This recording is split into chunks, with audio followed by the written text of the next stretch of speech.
Franck Ferrand raconte sur Radio Classique.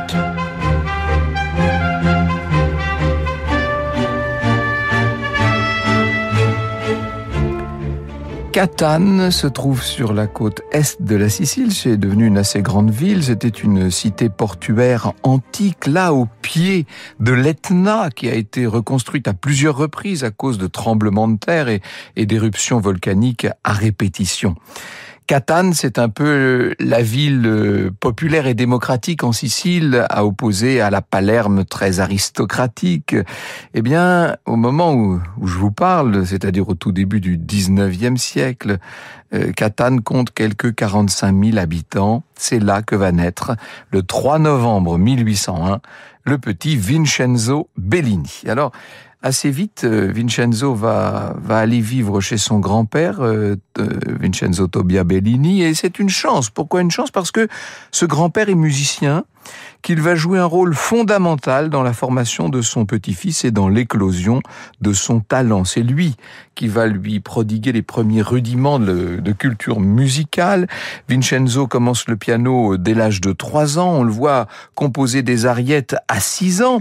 Et il est tellement doué, ce gamin, qu'on va décider dans la famille de l'envoyer dans le haut lieu de l'opéra italien à l'époque, à Naples, bien sûr, où se trouve le célèbre théâtre San Carlo, bien sûr, dont Stendhal va nous vanter les mérites.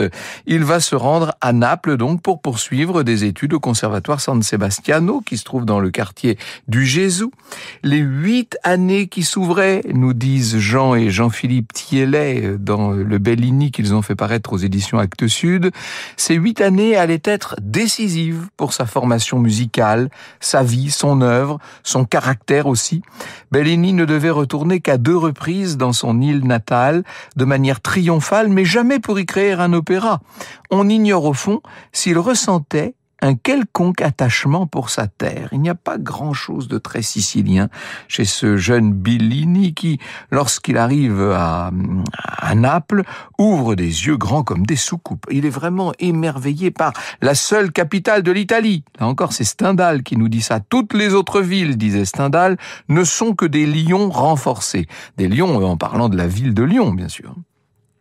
Il se rend en parallèle à ses études au Grand Théâtre San Carlo, où il va voir les défilés les plus grandes cantatrices qui s'illustrent dans les plus grands opéras. Alors, en 1816, un incendie va détruire le théâtre, mais il est reconstruit en un temps record. En 1 an, on peut de nouveau assister à des représentations.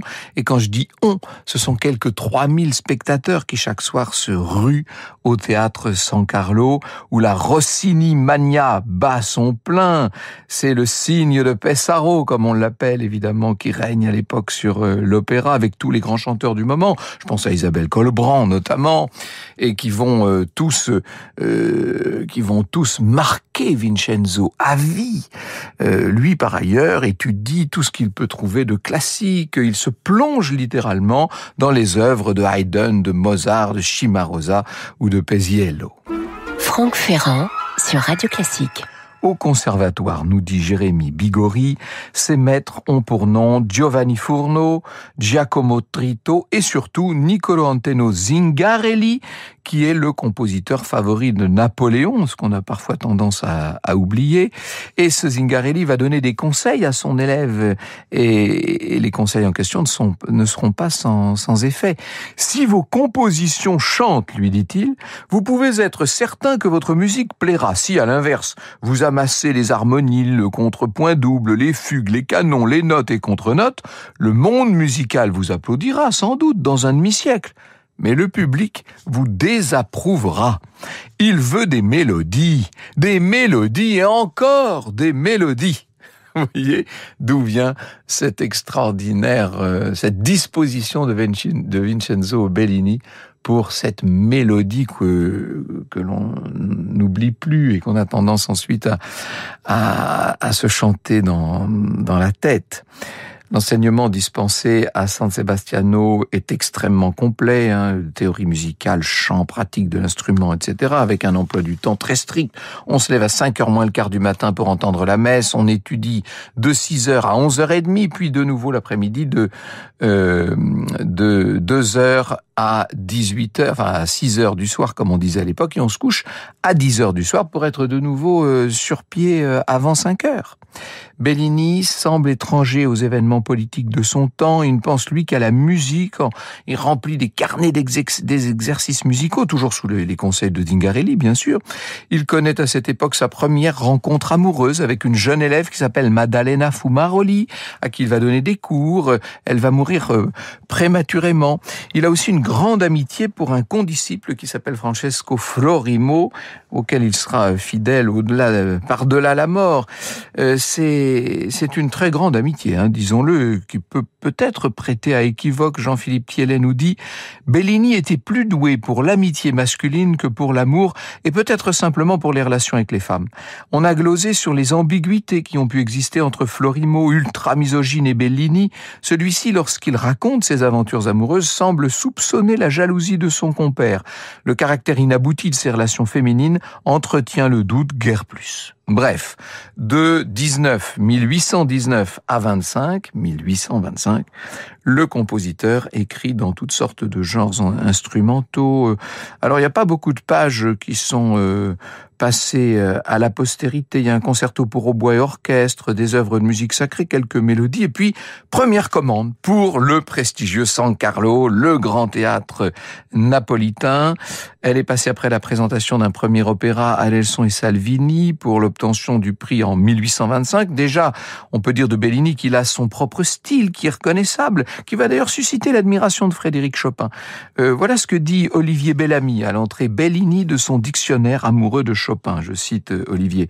Ce qui relie l'art des deux musiciens, un sens absolu du legato, la pureté de la ligne, la morbidezza, attention, faux amis, c'est-à-dire souplesse, richesse des couleurs, sans oublier un goût parfait dans les ornements toujours intégrés à l'expression.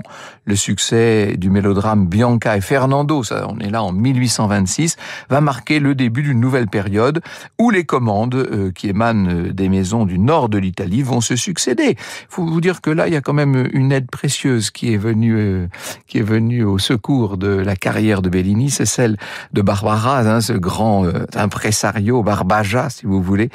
Ce sont ces œuvres-là qui vont mettre fin à la période napolitaine. On va ouvrir bientôt un nouveau chapitre dans cette carrière littéralement explosive. Vous écoutez Radio Classique.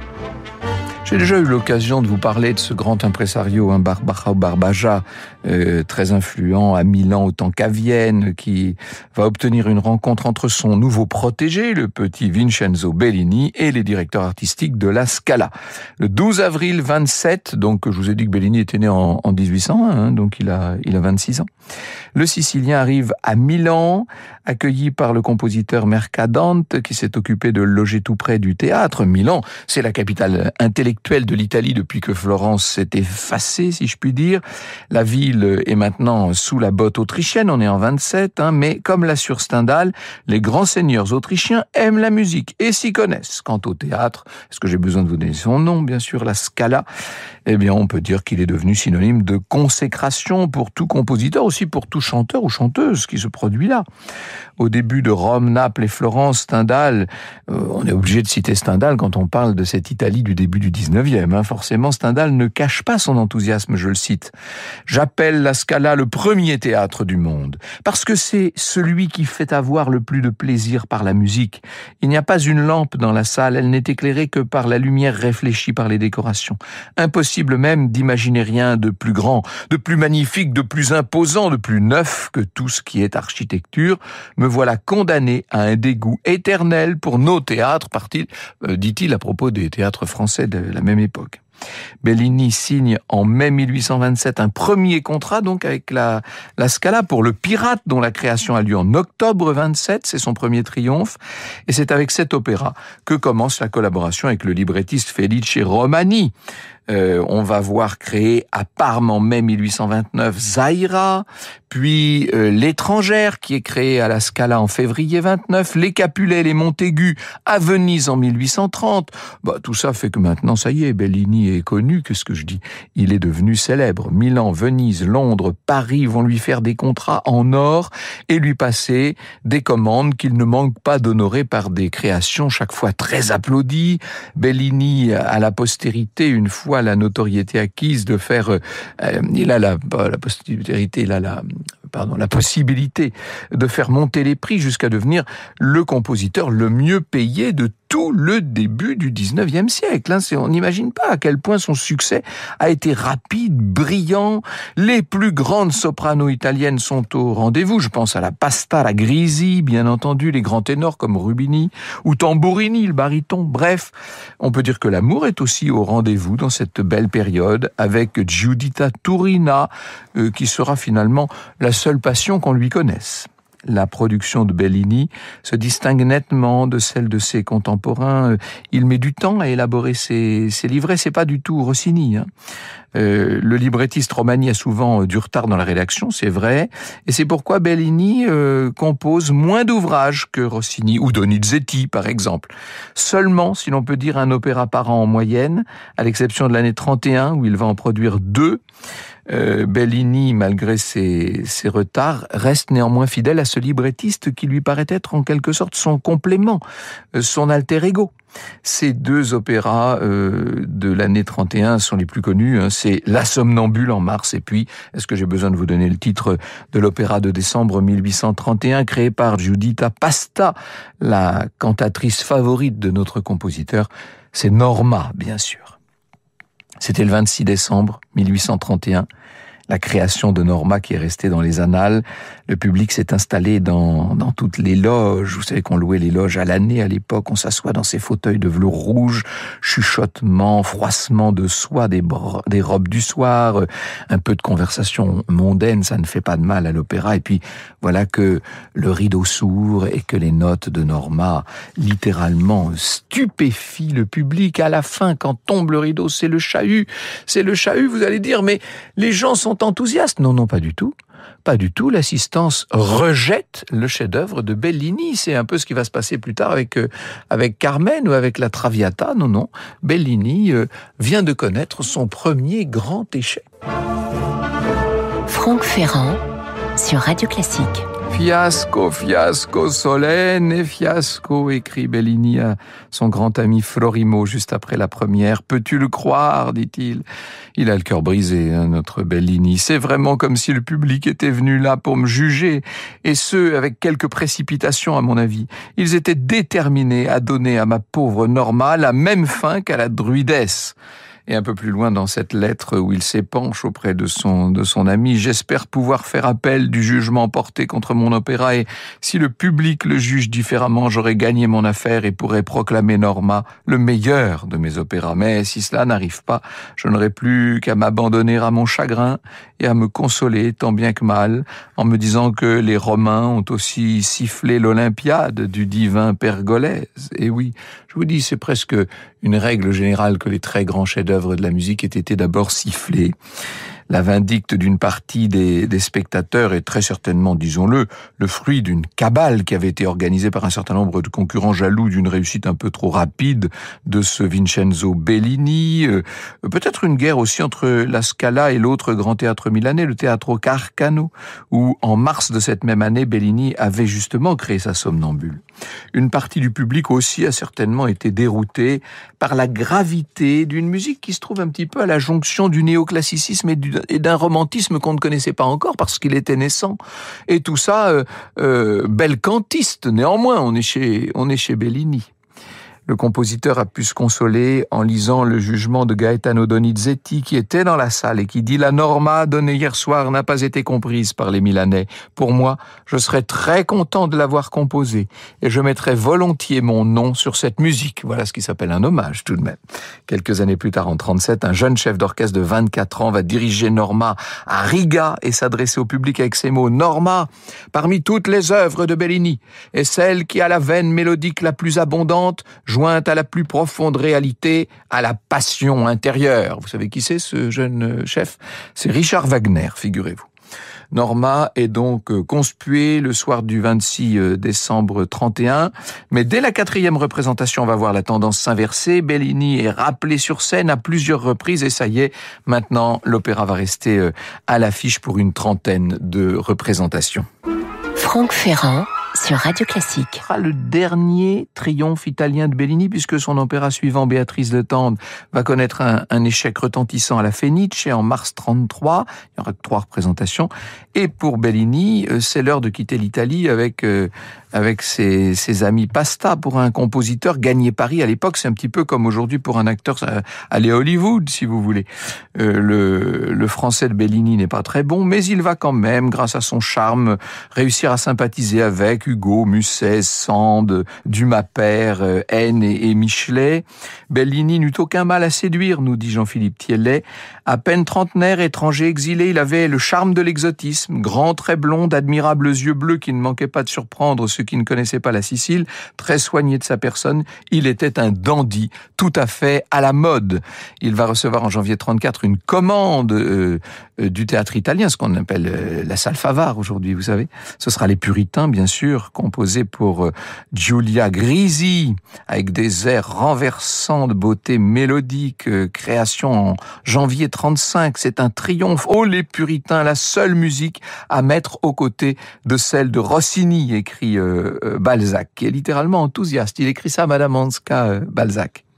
Bellini, néanmoins, ne veut pas rester à Paris, c'est trop bruyant, il y a trop d'eau, là, c'est trop agité pour lui. Il va accepter l'hospitalité d'un couple de mécènes passionnés d'opéra et emménager au 19 bis de la rampe du pont de Neuilly à Puteaux. Aujourd'hui, c'est le quartier Bellini de la Défense, tout simplement.